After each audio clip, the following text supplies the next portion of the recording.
satu keadaan la ghaniyun fi ghairil hal, tidak kaya pada selain keadaan yang lain. Kalau kaya kita mah tuh namanya bukan kaya mutlak. Orang kaya, kalau kaya itu artinya la yuqoru, dia tidak butuh kepada sesuatu. Emang orang kaya nggak butuh? Kata siapa? Tukang cukur. Ya, orang kaya kalau mau cukuran tetap datang ke tukang cukur. Apa dia mentang-mentang kaya dia cukuran sendiri? Ya, orang kaya tuh rumahnya dipelin, ada pembantunya. Yang nyuci mobil ada pembantunya. Yang nyetir ada pembantunya. Berarti dia masih butuh kepada sesuatu. Beda dengan ghaniynya Allah. Kalau Allah maha ghani, maha tidak butuh sesuatu, maha kaya, Allah benar-benar gak butuh dengan sesuatu apapun. Kepada kita sekalipun sebagai makhluknya Allah gak butuh. Nah, dulu kok Allah nyuruh kita sholat kita bukan buat Allah. Sholat kita buat kita sendiri. Kita mau sholat Allah gak untung, kita gak sholat Allah gak rugi.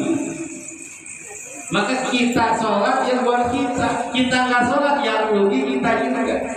Terus kenapa kalau kita nggak sholat sama Allah apa diancam-ancam? Karena rahmat Allah sayang sama kita. Emak sama anak kan sayang sama anak. Tapi kenapa longkongan anak itu nggak mau makan, emaknya ikutan kelakuan? Anak yang nggak mau makan, emaknya apa yang ngomel-ngomel? Padahal anak makan emaknya kenyang nggak? Kagak. Anak kagak makan emaknya lapar nggak? Enggak juga.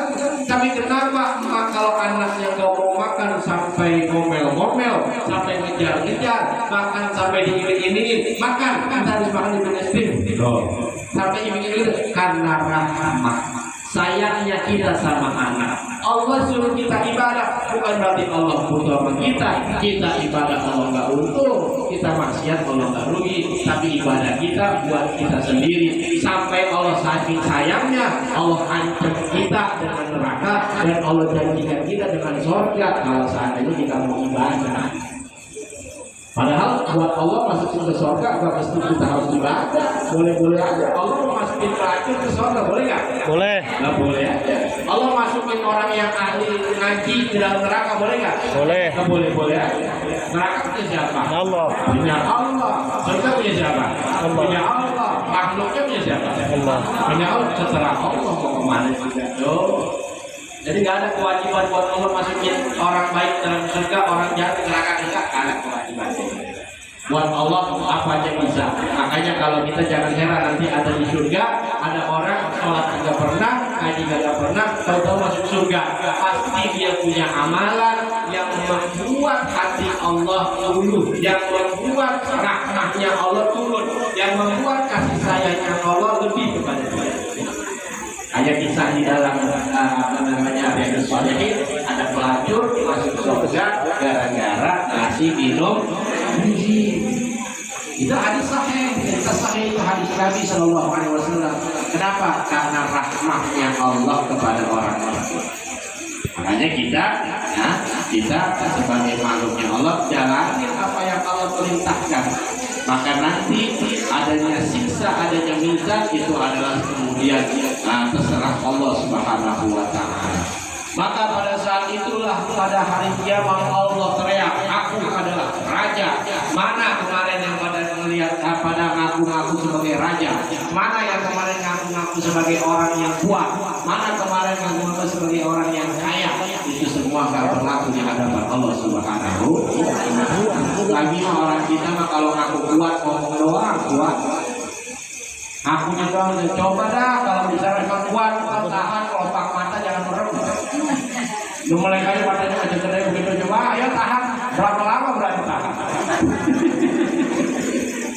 Tahan nih kelopak mata kalau ente ngerasa kuat. Tahan nih kelopak mata jangan sampai merem.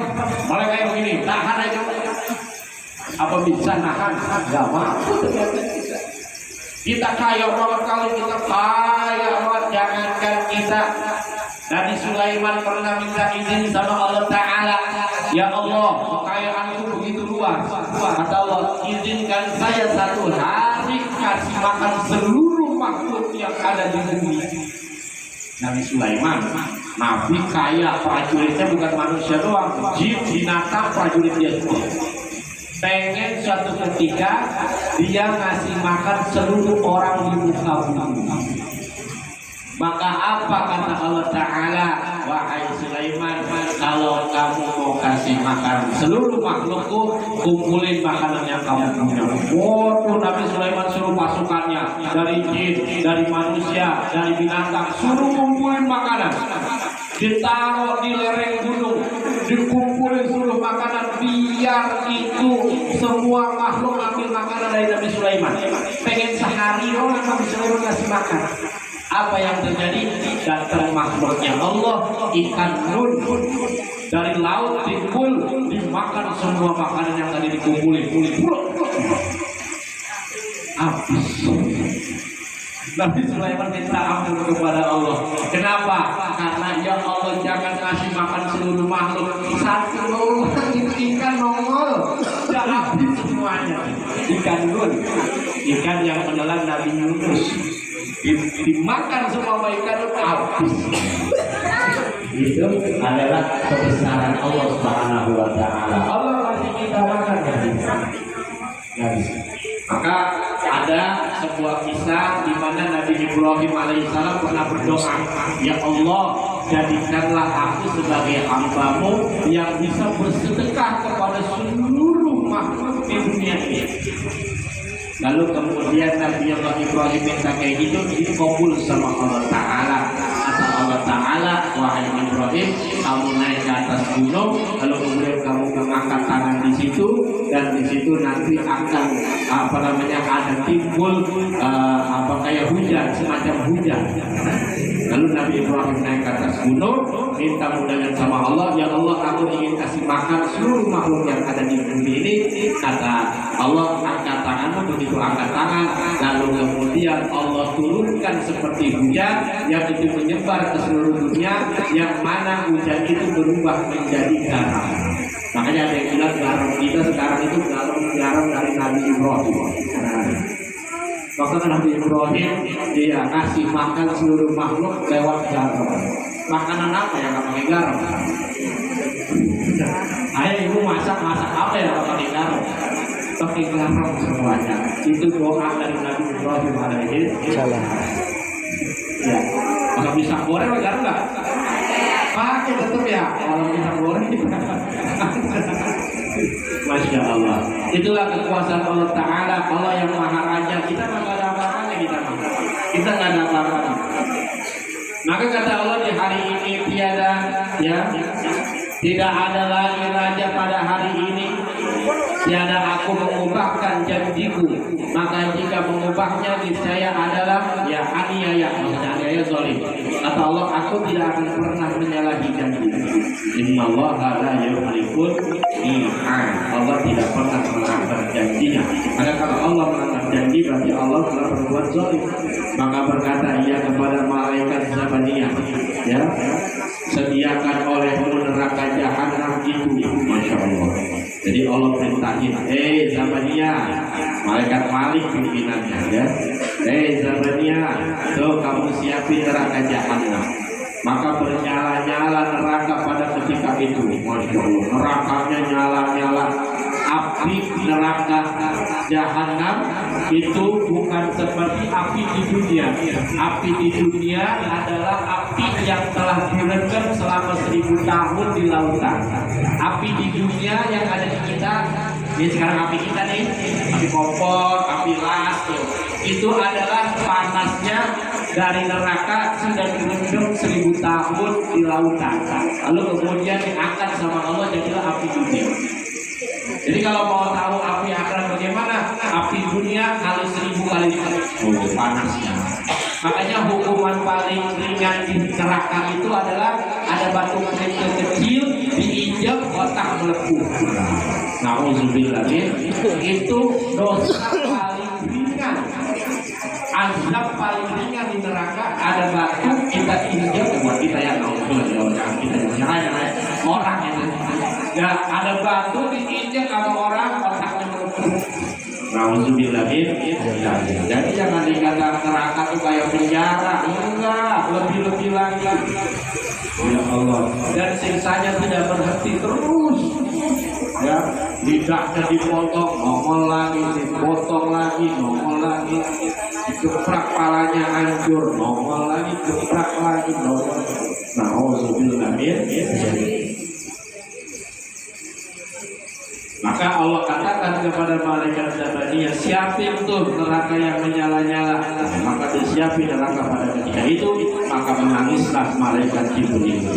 Malaikat Jibril aja menangis ketika malaikat Zabaniyah menyiapkan neraka untuk orang-orang yang tidak patuh kepada Allah Ta'ala. Maka berkata Zabaniyah, mengapa engkau menangis hai Jibril? Jibril, kamu kenapa nangis nih? Maka berkata malaikat Jibril ngomong, betapa kami menangis bahwasanya Allah terlalu murka kepada hambanya. Jadi Allah sudah sangat murka kepada hambanya, sampai-sampai Allah sediakan neraka jahanam untuk hambanya. Makanya kita Masya Allah, Alhamdulillah kita hidup dalam keadaan Islam, lahir dalam keadaan Islam, Alhamdulillah, bersyukur sama Allah Ta'ala.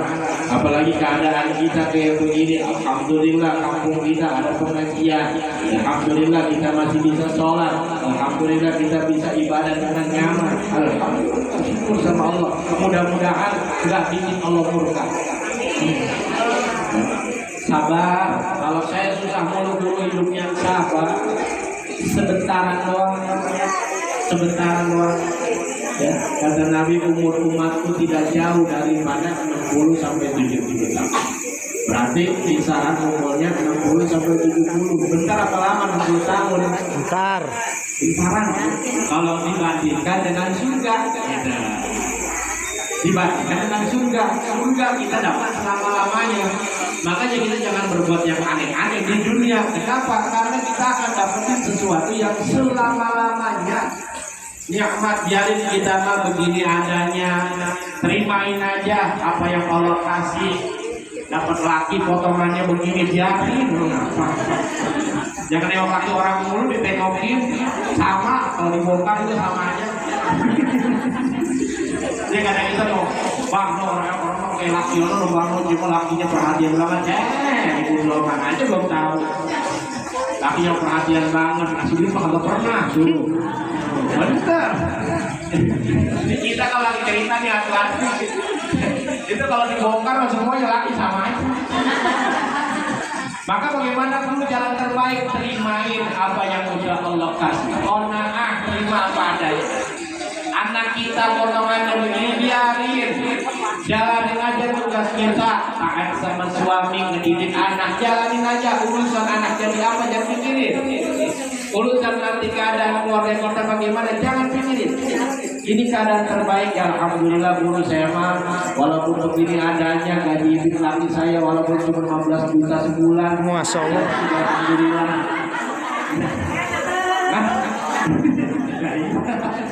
Dia namanya juga doa ya. Jadi setidaknya guru alhamdulillah anak walaupun cuma 4 tapi sarjana semua, alhamdulillah udah kerja, udah kawin, cucu cuma 17 doang, alhamdulillah. Terima. Bentaran doang kita lihat tetangga kita mungkin kemarin masih ngaji sama kita, dia udah di luar kaca. Yang kata kita kirain apa namanya yang tua bakalan duluan, kagak, nggak taunya kemarin dia seger banget meninggal. Kata kita mah yang sakit bakal duluan meninggal, enggak, ada aki-aki sakit udah di atas balai aja, kencing di situ, berak di situ, yang mati cucunya. Betul nggak? Iya. Bentaran doang, sabar, intinya sabar. Ya, semuanya adalah takdir dari Allah Ta'ala, dan percayalah segala sesuatu yang ditakdirkan oleh Allah pasti ada kebaikan di dalamnya. Amin. Tinggal kita pinter-pinter cari kebaikannya. Makanya hati-hati sekarang, kita bukan mulut doang yang ngeluh, tangan bisa ngeluh di tangan. Update status ngeluh mulu. Bener apa bener sekarang? Zaman sekarang dari jutaan nikmat yang ada, kenapa cuma yang busuk satu ditunjukin? kenapa yang jelek satu ditunjukin? Ini di pohon buah begitu banyak yang bagus, kenapa yang busuk yang ditampilin? Ini nikmat banyak banget kita terima, kenapa nikmat yang jelek yang ditampilin? Tapi saya mah kalau pernah punya duit guru, sama bilang duit bikin enak. Ibu sekarang saya tanya, ibu mau nggak dapat duit 1 miliar? Jawab, mau nggak dapat 1 miliar? Nah, bayarlah 1 miliar ya. Ibu mau nggak dapat duit 10 juta? Saya tanya, ibu mau nggak dapat duit 10 juta? Tapi habis dapat 10 juta, besok mati.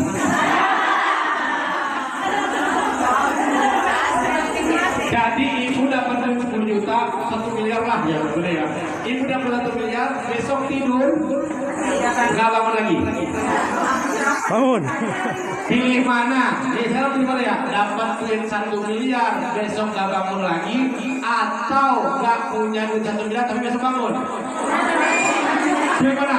Dua-duanya aja. Gak ada di pilihannya, gak ada. Dapat 1 miliar besok bangun, gak ada. Ada cuma dua. Dapat 1 miliar, besok gak bangun. Gak dapat 1 miliar, besok bangun. Gimana? Besok bangun sehat. Besok bangun. Berarti 1 miliar apa besok bangun, gedean mana nikmatnya? Kenapa ibu gak pernah update status besok bangun itu alhamdulillah? Ayo pikirin. Kenapa ibu gak pernah bersyukur ketika bangun tidur? Ayo. Ayo coba pikirin, kita pikirin. Ternyata nikmat itu besar sekali, tapi kita gak sadar. Coba orang punya kontrakan 50 pintu, mobilnya ada 10 biji, rumahnya 3, bininya cakep-cakep, besok kagak bangun, bagaimana? Kagak ada artinya nikmat itu. Nah itu dia. Maka nikmat pertama yang paling Allah kasih kita bisa bangun tidur. Makanya doa bangun itu langsung Alhamdulillahilladzi ahyana ba'da ma amatana wa ilaihi. Alhamdulillah kalimat pertama yang ucap. Alhamdulillah segala puji bagi Allah. Alladzi ahyana yang telah menghidupkan kami ba'da ma amatana setelah kematian kami. Ibu tidur mati. Nah, dihidupin sama Allah Ta'ala bisa bangun melek. Besok bisa dagang duduk lagi, besok bisa cuci lagi, besok bisa ngepel lagi, besok bisa kerja lagi. Itu nikmat dari Allah Subhanahu. Ngalahin duit 1 miliar. Akhirnya pikirin dah. Ayo kalau mau, ayo ya Allah kita nikmat kita ini kata Allah tapi 1 besok mati kata Allah. Mau nggak? Mau ya Allah masih mau hidup. Itu namanya nikmat hidup kita, apalagi dalam keadaan Islam, apalagi dalam keadaan sehat, apalagi alhamdulillah keluarga rukun semua, anak pada nurut semuanya. Itu nikmat terbesar dari Allah Ta'ala. Amin. Kita syukur. Alhamdulillah. Jadi 11 lewat ya, maka berkata jabatnya Allah ya, mudah-mudahan bermanfaat dan berpikir. Kasihan murid-murid kan kayaknya mau pulang. Kita bacakan surat Al-Fatihah ibu-ibu sekalian. Kita doakan mudah-mudahan apa yang guru-guru kita semua pada sehat. Lalu kemudian buat yang pada kurang sehat doakan mudah-mudahan Allah penyakitnya. Wabil khusus saya minta doa buat guru saya yang Muhammad Mahmud beserta istri beliau Umi Haji Supati buat Allah beri kesehatan seperti sedia kala. Amin ya rabbal alamin. Bismillahirrahmanirrahim. Bismillahirrahmanirrahim. Alhamdulillahirabbil alamin arrahmanir rahim maliki yaumiddin. Iyyaka na'budu wa iyyaka nasta'in ihdinas siratal mustaqim shiratal ladzina an'amta 'alaihim ghairil maghdubi 'alaihim waladdallin. Terima kasih. Doa untuk